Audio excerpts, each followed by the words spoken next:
In this video, we're going to continue to talk about rendering in VRAY for SketchUp. And for this occasion, we're gonna change scenario. We're gonna go into an interior so we can see how we can set up an interior rendering. So we started with a single object or a product using HDRI and image-based lighting. Then we saw how we can set up an exterior rendering and also an interactive rendering. And so this is another video where we're going to explore additional features, additional parameters, more advanced parameters also about the camera. For example, the depth of field, which is the focus on the foreground and the defocus on the background, or vice versa. So we're going to see some additional parameters concerning rendering. We're going to see also some additional techniques about natural light and artificial lights. And just to recap, this is a process that starts with creating the right models, creating the right materials, the right lighting, and then it ends up with the final render. So it's not only about the parameters that you're gonna use in the rendering, but it's also about the whole process. So I'm gonna use the models that I have created myself in the SketchUp video course, but also the buzz from Polyhaven and other object that I have imported previously in other videos. And also I'm going to use techniques and lighting that I've also explained in other videos. So I will not go back on that topics, you just need to go back in the videos. So let's start from the beginning. Now first of all, you need to have an interior. So make sure that the light doesn't come in directly, but it's gonna have to get through windows or openings and things like that. Make sure, of course, you have the ceiling, and then you're good to go. You need to go inside this time. But let's start first on the outside, because I'm going to start with some effects that are more visible when we are outside. For example, the vignetting. Vignetting is darkening the corners of an image, and this is gonna be similar to what happens in reality with cameras.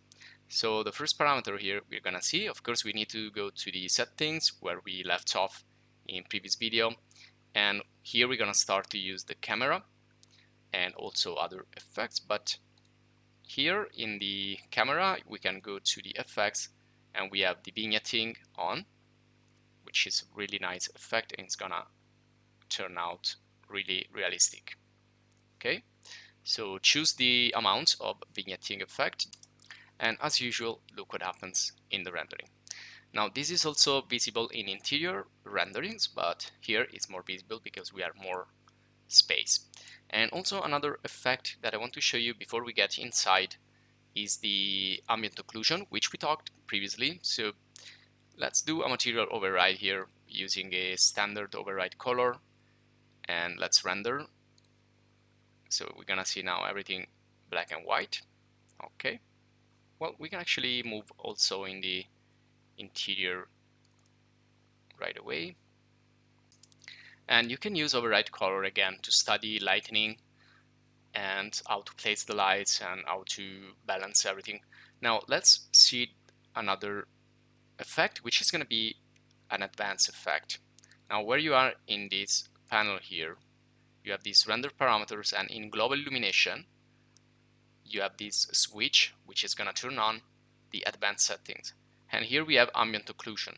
Now let me switch off the ambient occlusion just to show you the difference. And we already talked about this in other videos.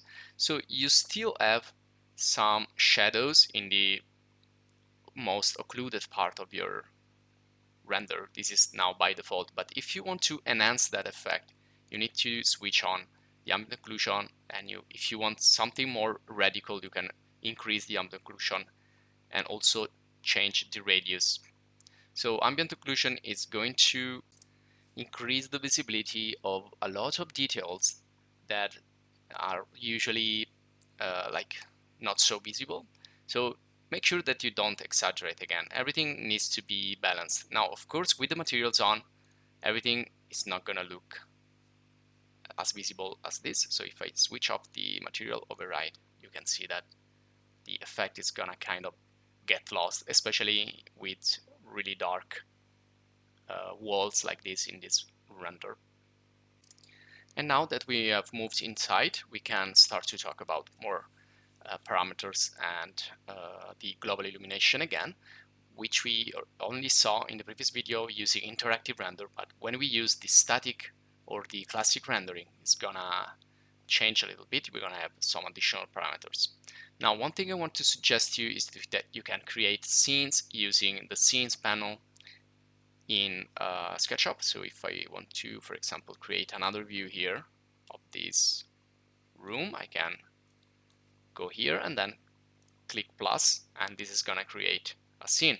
So then I can move from a scene to the other just by clicking on these thumbnails.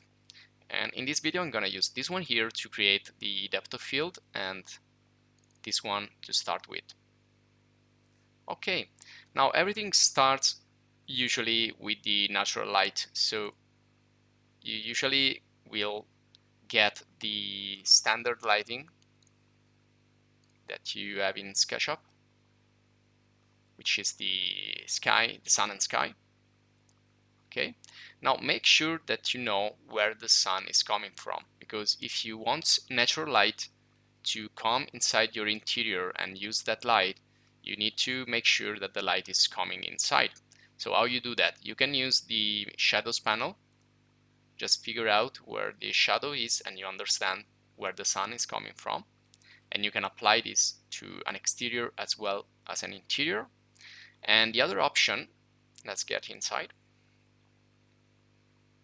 is to use the light panel here and use the sunlight. So you need to switch on custom orientation so that you can manage the light coming inside from here and not from the SketchUp panel. Now I want to turn off all the lights here, or the artificial lights, because I want to show you the sunlight first.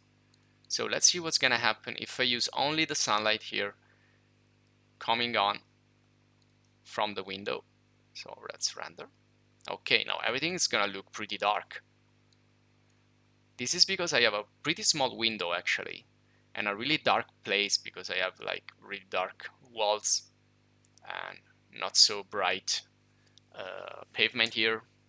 So all this is gonna affect the global illumination. Remember that global illumination is about direct lighting, which is coming off the window here. It's getting through the window and then it's gonna hit the floor. And then secondary bounces, secondary or indirect lighting, which is gonna bounce all over and bounce again on the walls and the ceiling, and then get the light and the color all over the image. Now another thing to consider is the exposure. So we can change the exposure right away. This is a quick fix, and you